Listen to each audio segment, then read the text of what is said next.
జై తెలంగాణ ఆశాల ఐక్యత ఆశాల ఐక్యత జై తెలంగాణ గౌరవనీయులు మీ గౌరవ అధ్యక్షులు పెద్దలు రాంబాబు గారికి మన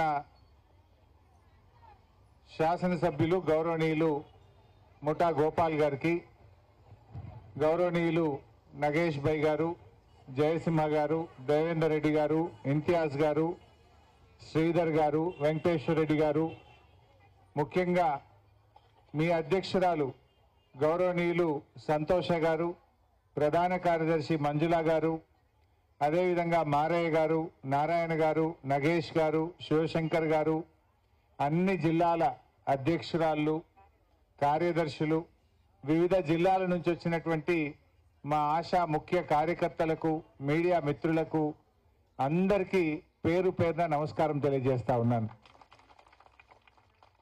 మీరు ఏమడుగుతున్నారు? మీరేం గొంతెమ్మ కోరిక కోరతలేరు.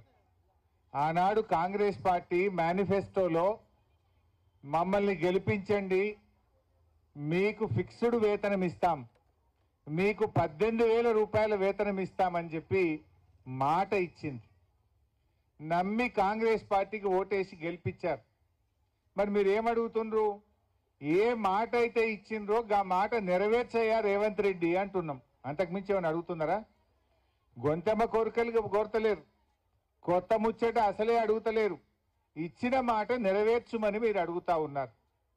పోయినసారి మీరు కోటిలో మన డైరెక్టరేట్ దగ్గరికి వస్తే పోలీసులతో కొట్టించారు. ఆశా వర్కర్లను ఏ రకంగా కొట్టిండ్రో వీడియోలు రాష్ట్రం అంతా కూడా చూసింది. సరే టైం ఇవ్వమని మంత్రి గారు అడిగినరు, టైం ఇచ్చారు.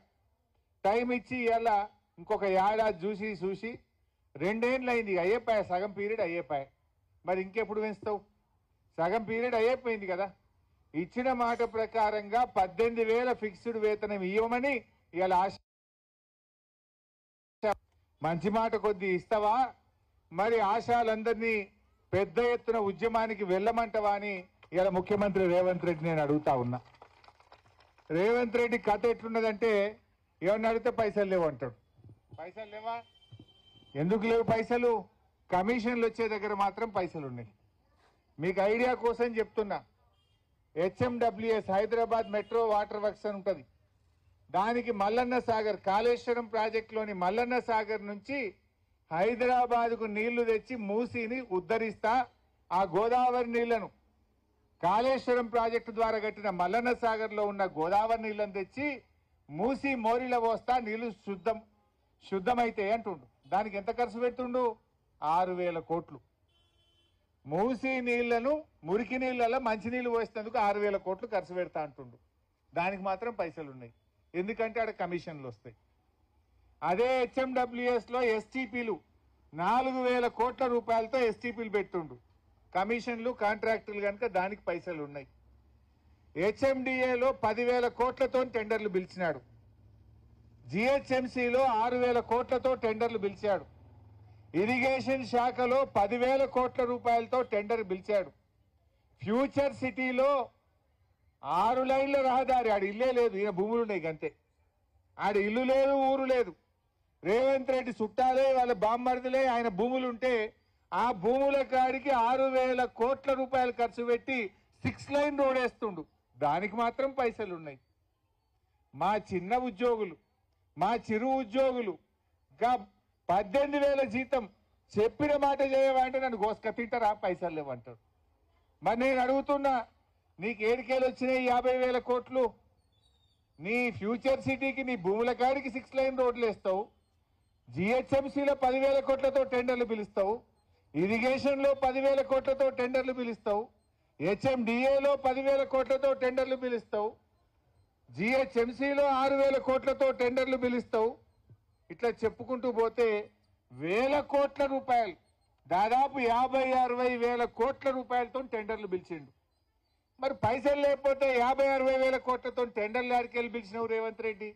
వాటికి మాత్రం పైసలు ఉన్నాయి. మా ఆశాలో, మా అంగన్వాడీలో, మా మధ్యాహ్న భోజన కార్మికులు పేదవాళ్ళని అడిగితే పైసలు లేవని మాట్లాడతావా? నీకు మనసు లేదు, నువ్వు మాట తప్పినవు, నీకు నిజాయితీ లేదు, అందుకే ఇవాళ తప్పించుకోవడానికి మా ఉద్యోగులు డిఏలు అడిగినా, మా ఉద్యోగులు జీపీఎఫ్ గురించి అడిగినా, ఓల్డ్ పెన్షన్ స్కీమ్ గురించి అడిగినా, ఆశాలు అడిగినా, అంగన్వాడీలు మాట్లాడినా, మధ్యాహ్న భోజన కార్మికులు అడిగినా డబ్బులు లేవు అని చెప్తా ఉన్నావు. ఇవాళ స్కూళ్ళు, ఇంటర్నేషనల్ స్కూళ్ళు పెడతా అన్నావు. ఒక్కొక్క స్కూలుకు 200 కోట్లని 10,000 కోట్ల రూపాయలతో టెండర్లు పిలిచిండు అక్కడ. మరి పేద ప్రజల ఆరోగ్యం కోసం ఊర్లలో ఉండే పేదవాళ్ళు, రెక్కాడితే డొక్కాడని వాళ్ళకు కంటికి రెప్పలాగా కాపాడే మా ఆశాల మీద నీకెందుకు చిన్న చూపు అని అడుగుతా ఉన్నా. కరోనా వచ్చినప్పుడు మా ఆశాలు చేసిన సేవ ఎంత గొప్పది. కేసీఆర్ గారు మిమ్మల్ని ఎంత గొప్పగా ఆశా వర్కర్ల సేవల్ని ఆనాడు గుర్తు చేసిండో ఒక్కసారి గుర్తు తెచ్చుకోండి. కరోనాలో భారతదేశంలోనే తెలంగాణ ప్రభుత్వం ఆనాడు అద్భుతమైన సేవలు అందించి ప్రజల్ని కంటికి రెప్పలాగా కాపాడుకున్నది.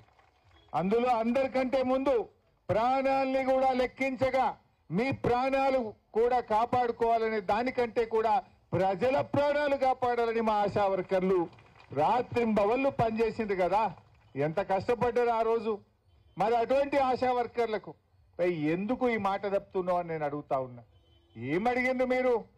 ఆనాడు 2,200 ఉంటే సరే 9,700, 9,900 మనం చేసుకున్నాం, కొంత పెంచుకున్నాం. ఆనాడు కేసీఆర్ గారు గవర్నమెంట్ ఉద్యోగులకు పెంచితే దాంతో పాటు మీకు కూడా ఆ రోజు పెంచిండు. మరి రేవంత్ రెడ్డికి ఏమైంది అని నేను అడుగుతా ఉన్నా.